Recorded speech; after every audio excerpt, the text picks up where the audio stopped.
Hello children, welcome to this session.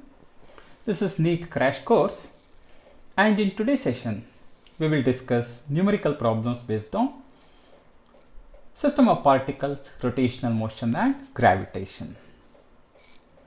We had already discussed the synopsis, learned the concepts and revised the equations. Now is the time to practice a couple of numerical problems. Example 1.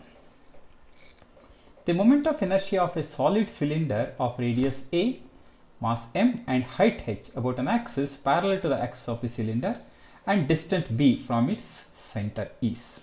Okay. So let us consider this arrangement. This is a cylinder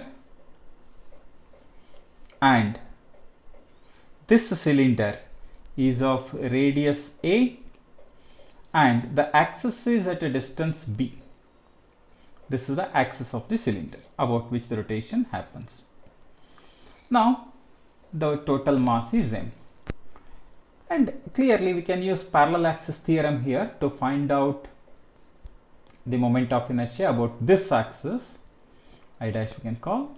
So I dash is equal to I about center of mass plus md square. And if we consider the center of mass, an axis passing through the center of mass, if I consider this, which is parallel to the former, this is nothing but m into. So I notice that this is a solid cylinder, so it becomes ma square divided by 2 plus m into b square, m into b square. So if we go to this one, what do we get? M into m by 2 into a square plus 2b square. This is the moment of inertia about the axis given.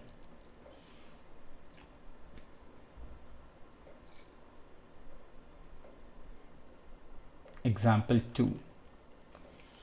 A solid uniform disk of mass m rolls without slipping down an inclined plane with an acceleration a. The frictional force on the disk due to the surface of the plane is.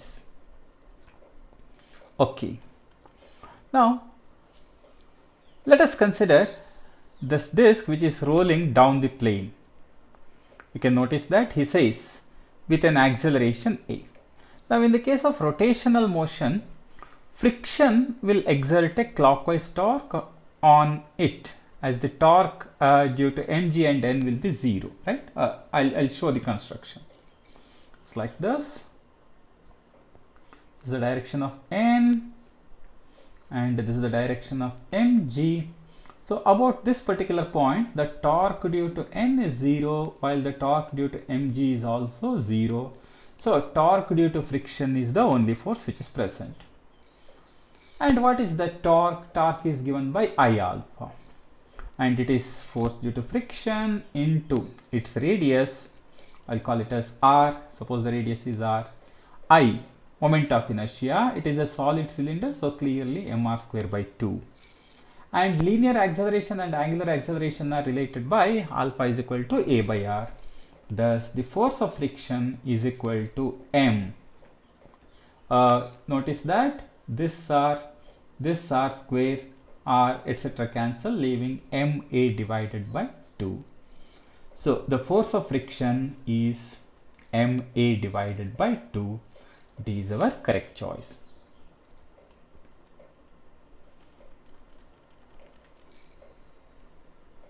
Next one. A disk of mass m and radius r is rolling with an angular speed omega on a horizontal plane. The magnitude of angular momentum of the disk about a point on ground along the line of motion of the disk is. Okay. So the question is angular momentum of the disk. About which point? About a point on the ground along the line of motion of the disk. Okay. So this disk is rolling this. And angular momentum of the disk about a point on the ground along the line of motion of the disk about this particular point. So clearly angular momentum is that due to translational motion, which is mu into r, plus that due to rotational motion I omega. This is due to translational motion, center of mass is moving.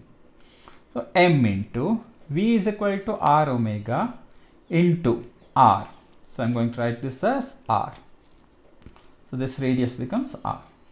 Plus this is mr square by 2. Mr square divided by 2, because remember this I omega is calculated about its center of mass. I is calculated about its center of mass into omega. So if I simplify it further, I get m omega r square plus m omega r square divided by 2, or 3 by 2 m omega r square. So the angular momentum is 3 by 2 m omega r square. That's the net angular momentum of the disk about the point which we have selected. Next one.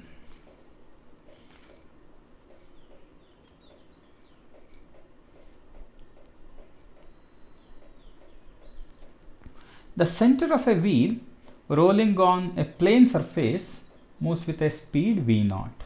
A particle on the rim of the wheel at the same level as the center will be moving at speed. So read the question. Center of a wheel is moving at a speed v0. So it's moving with velocity v0.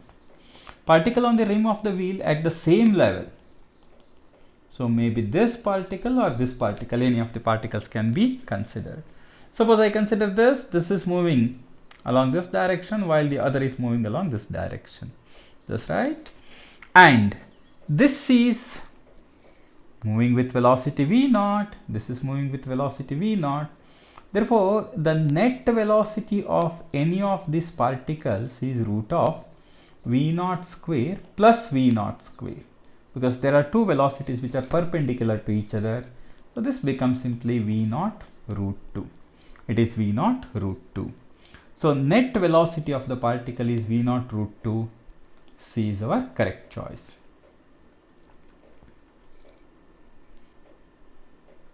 Example 5. Figure shows a smooth inclined plane fixed in a car accelerating on a horizontal road. The angle of incline theta is related to the acceleration a of the car, as a is equal to g tan theta. If the sphere is set in pure rolling on the incline, we need to consider the four options. It will continue pure rolling, it will slip down the plane, its linear velocity will increase, its linear velocity will decrease. Now let us try to understand this one. See, initially the inclined plane and the sphere are at rest with respect to car. So both of them are at rest with respect to car. And clearly the pseudo force acting on this, for example, if I consider this sphere, so your mg sine theta and ma sine theta are already balanced. Ma cos theta, I'm sorry. This is your ma and this is theta, so ma cos theta. So ma cos theta are already balanced. That's what it says in the question. A is equal to g tan theta. So as they are already balanced, if the sphere is set in pure rolling, then it will continue to move such that pure rolling continues. It will continue in pure rolling. So despite releasing, it will continue to move in pure rolling. A is our correct choice. The conceptual question. Next one. Two rings of the same radius and mass are placed such that their centers are at a common point and their planes are perpendicular to each other. The moment of inertia of the system about an axis passing through the center and perpendicular to the plane of one of the rings is, mass is m and the radius is r. So we can show the construction like this. This is one ring and their radii etc. are same and they are concentric, but their planes are perpendicular to each other. So I can show their planes which are perpendicular to each other like this. their planes are perpendicular to each other. This way, approximate diagram, of course. So now notice that here this is of mass m, this is of radius r, this is also of mass m and radius r. The question is moment of inertia of the system about an axis passing through the center and perpendicular to the plane of one of the rings. For example, I can consider this. This is our axis, about this axis. It is passing through the center and perpendicular to the plane of one of the rings. Now suppose I consider moment of inertia, this is say 1 and this is second. The net moment of inertia is due to 1 plus due to 2. 1. Moment of inertia of 1 is mr square. Why? Because moment of inertia of a ring about its axis is mr square. And what about I2? I2. So notice they are actually looking for the moment of inertia about this axis, which is same as moment of inertia about this axis. So if we treat it as Ix and Iy, then Ix plus Iy should be equal to Iz. But by symmetry Ix and Iy are equal to each other. So I can write from this 2 times Iy is equal to Iz. But we know Iz as mr square, right? So Iy is equal to mr square divided by 2. Iy is nothing but the moment of inertia of 2. So mr square divided by 2, and thus the net moment of inertia is mr square plus mr square divided by 2, 3 by 2 mr square. 3 by 2 mr square is the net moment of inertia of the arrangement.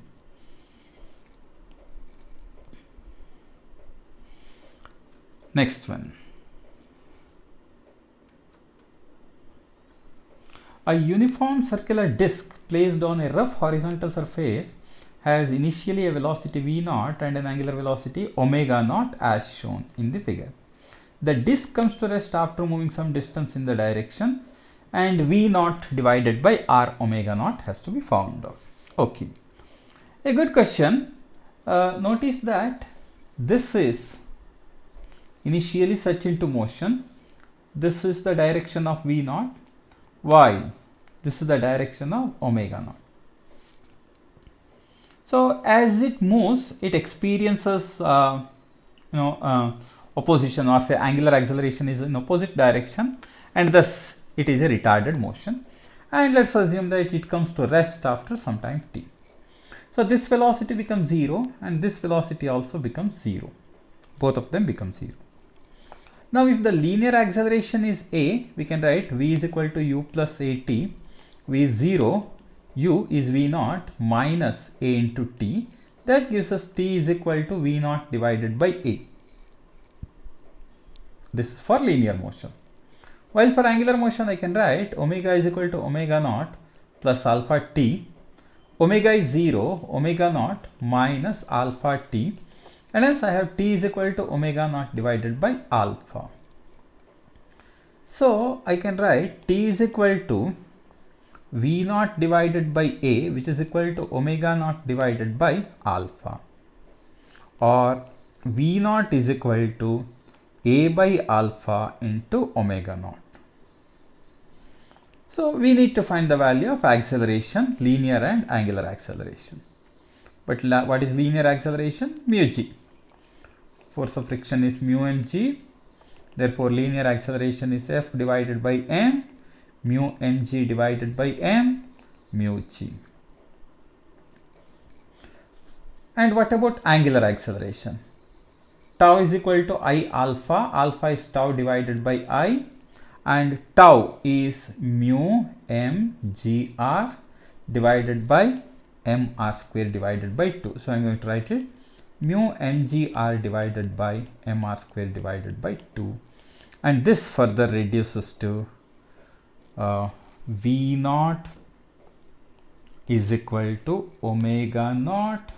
One set of r goes, and we have 2 here, right? V naught is equal to omega naught r divided by 2.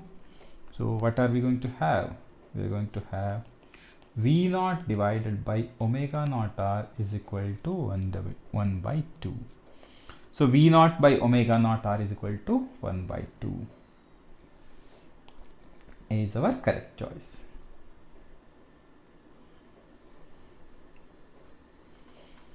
Next one. A hoop of radius r weighs m kg. It rolls without sliding along a horizontal floor so that its center of mass has a speed of v meter per second. How much work has to be done to stop it?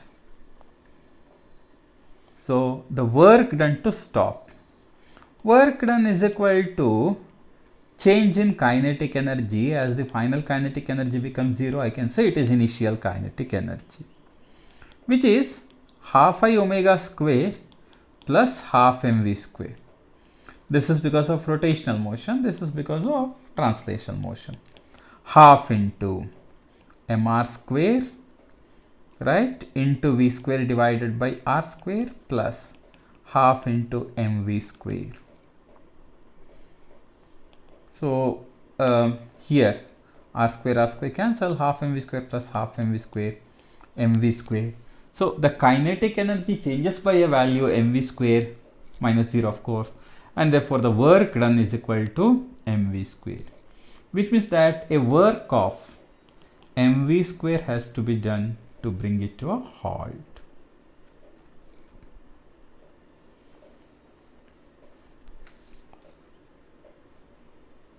Next one.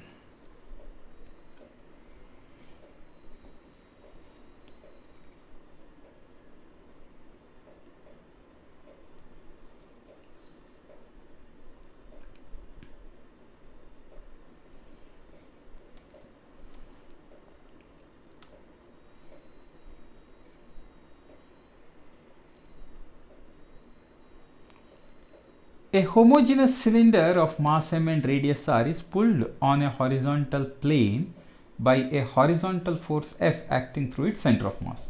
Assuming rolling without slipping, find the angular acceleration of the cylinder. Okay. Here is the construction. Is rotating along this direction.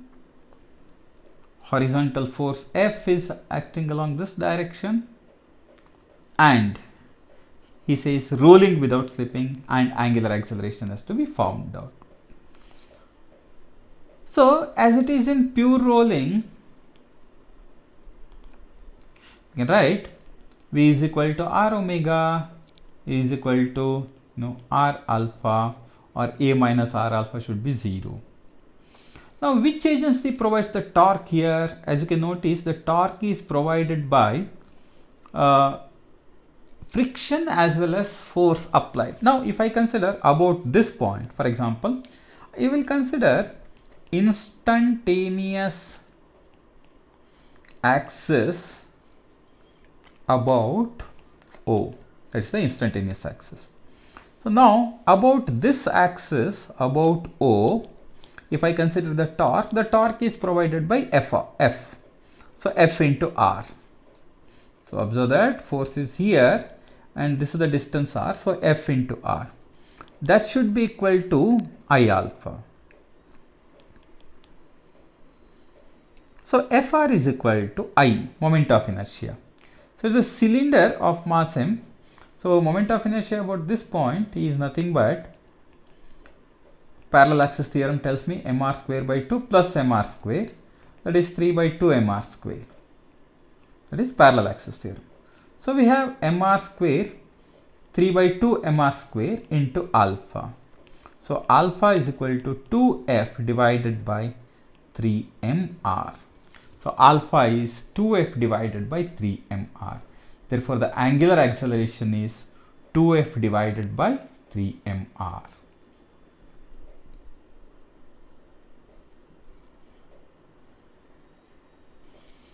Some problems based on gravitation. If the radius of the earth were to shrink by 1% of its its mass remaining the same, the acceleration due to gravity on the earth's surface would. Okay. So by what value will the acceleration due to gravity change? We know that gm is equal to gr square, or I can write g is equal to gm into r to the power minus 2. So notice the radius changes by 1%, which is a very small value. So I'm going to write dg divided by g is equal to minus 2 into dr divided by r into r, because the variations are g as a function of r, the rest are all constant. So dg divided by g is equal to minus 2 into dr divided by r. And how much is that? Minus 2 into this is 1%, and it decreases, so I'll put a negative sign over here, and therefore this is going to be 2%. Therefore the acceleration due to gravity increases. So acceleration due to gravity increases. So we can say the acceleration due to gravity increases by 2%. Acceleration due to gravity increases by 2%.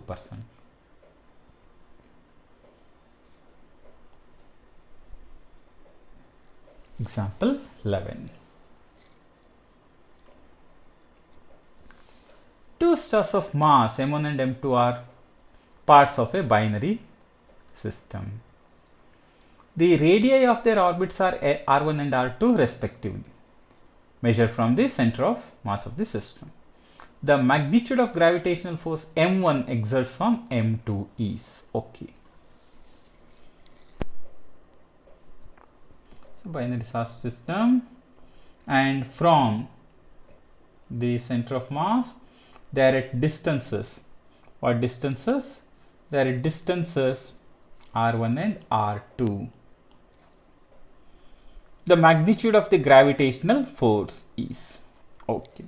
So gravitational force is, g m1 m2 divided by r square. G m1 m2 divided by the effective separation between them r is nothing but r1 plus r2. So r, the effective separation between them is r1 plus r2. So the force exerted by each on the other is g m1 m2 divided by r1 plus r2 whole square. So it's a very simple thing. G m1 m2 divided by r1 plus r2 whole square is our correct choice.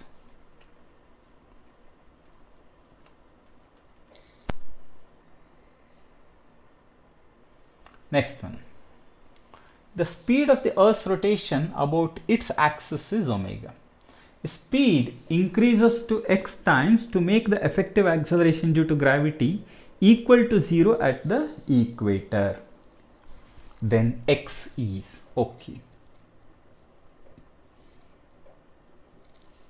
So now you know that g dash is equal to g minus omega square r.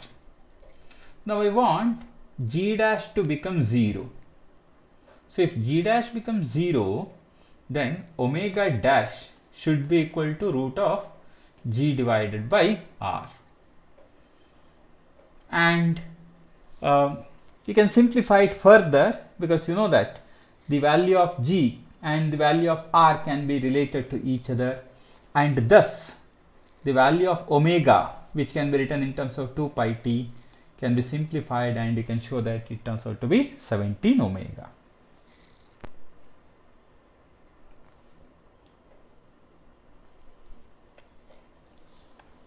Next one. The gravitational potential difference between the surface of a planet and a point 10 meter above is 4 Joule per kg. The gravitational field in this region assumed uniform is okay. So remember, if the field is uniform, then the corresponding field and the corresponding change in potential difference are related by E is equal to delta V divided by delta R. So what is the value of delta V here? The change in potential difference is 4 with reference to the surface of a planet, divided by at what height? It is 10. So this is 0.4 Newton per kg. So 0.4 Newton per kg is the gravitational field.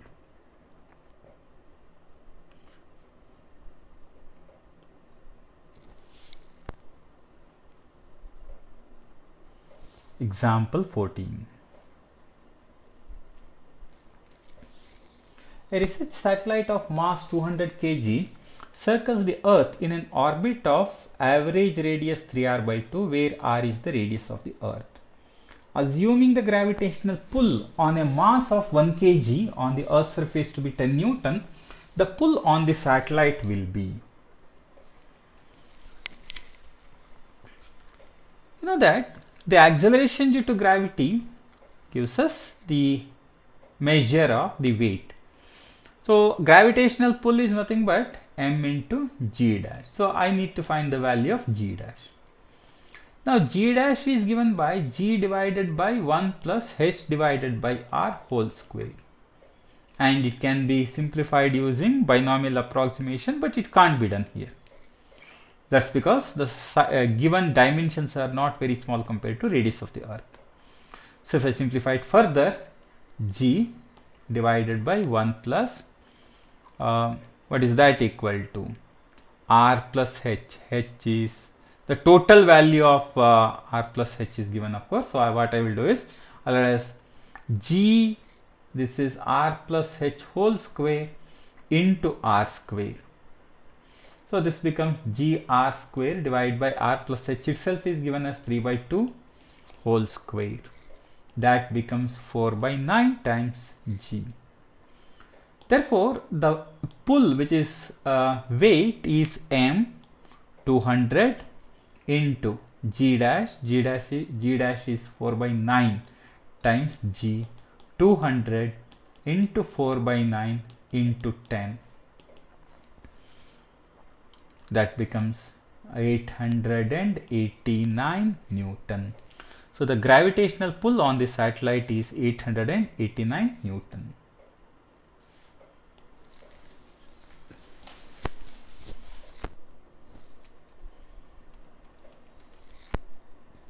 Next one. A rocket is launched with a velocity of 10 km per second. If the radius of the Earth is r, then the maximum height attained by it is. So let us conserve the energy here. Initial kinetic energy plus initial potential energy must be equal to final kinetic energy plus final potential energy. Initial kinetic energy is half mv square. Initial potential energy is gmm divided by r.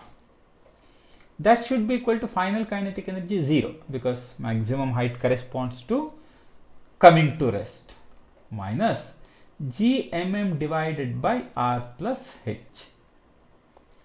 Now you may notice that this m cancels everywhere, so we are left with v square divided by 2, 10 kilometer square divided by 2 minus g m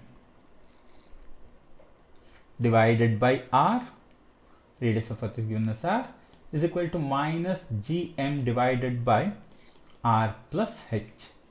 Now h needs to be found out. Now do we know all the other details? Yes, we need to substitute for this. So we need to simplify this one further. So after substituting and simplifying, we get h is equal to 4r. So the maximum height reached is 4r. Next one. Energy required to move a body of mass m from an orbit of radius 2r to 3r is. Simple.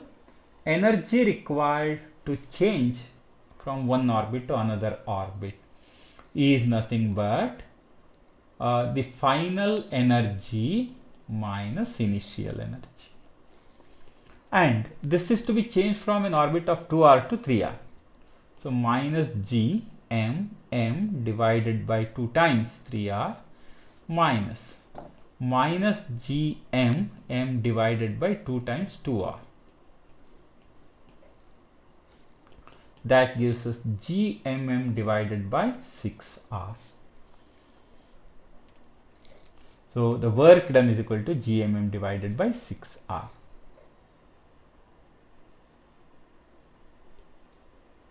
D is our correct option. Next one. A particle fell towards Earth from infinity. Its velocity on reaching the Earth is. Again, energy conservation. Initial kinetic energy plus initial potential energy is final kinetic energy plus final potential energy. Started from infinity, so potential energy is 0, and it started from infinity, therefore kinetic energy is also 0. Final kinetic energy is half mv square. Final potential energy is gmm divided by r. So v is equal to, you may notice that these two cancel and we are left with v is equal to root of 2 gm divided by capital R. But you know that this gm is nothing but gr square divided by r, or root 2g into r.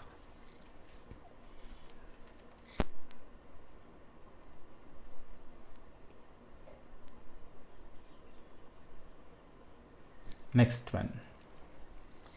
A satellite is moving around the Earth with a speed v in a circular orbit of radius r. If the orbit radius is decreased by 1%, the speed will. Okay. So it is an orbital speed. Its orbital speed. You know that orbital speed is given by root of gm divided by r. Now he says orbital speed is decreased by 1%. So dr divided by r is 1%. So I will write it.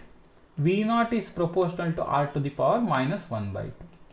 So dv0 divided by v0 will be equal to minus 1 by 2 into dr divided by r. So if I simplify it further, dv0 by v0 is equal to minus 1 by 2 into the orbit radius has decreased by 1%. So this is going to be plus 0.5%. So the percentage change in its speed is dv0 divided by v0, which is 0.5%.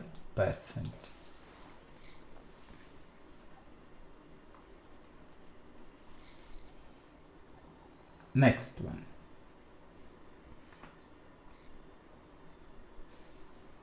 Because it increases by 0.5%. Next one. A projectile is projected with a velocity kve in vertically upward direction from the ground into space. V is the escape velocity and k is less than 1. If air resistance is considered to be negligible, then the maximum height from the center of the earth to which it can go is. Okay. Once again, energy conservation. Initial kinetic energy plus initial potential energy is equal to final kinetic energy plus final potential energy. Initial kinetic energy is half m k into ve whole square minus gmm divided by r. This must be equal to 0, maximum height of course, so it comes to rest, gmm divided by r plus h. And escape velocity has a value root 2 gm divided by r.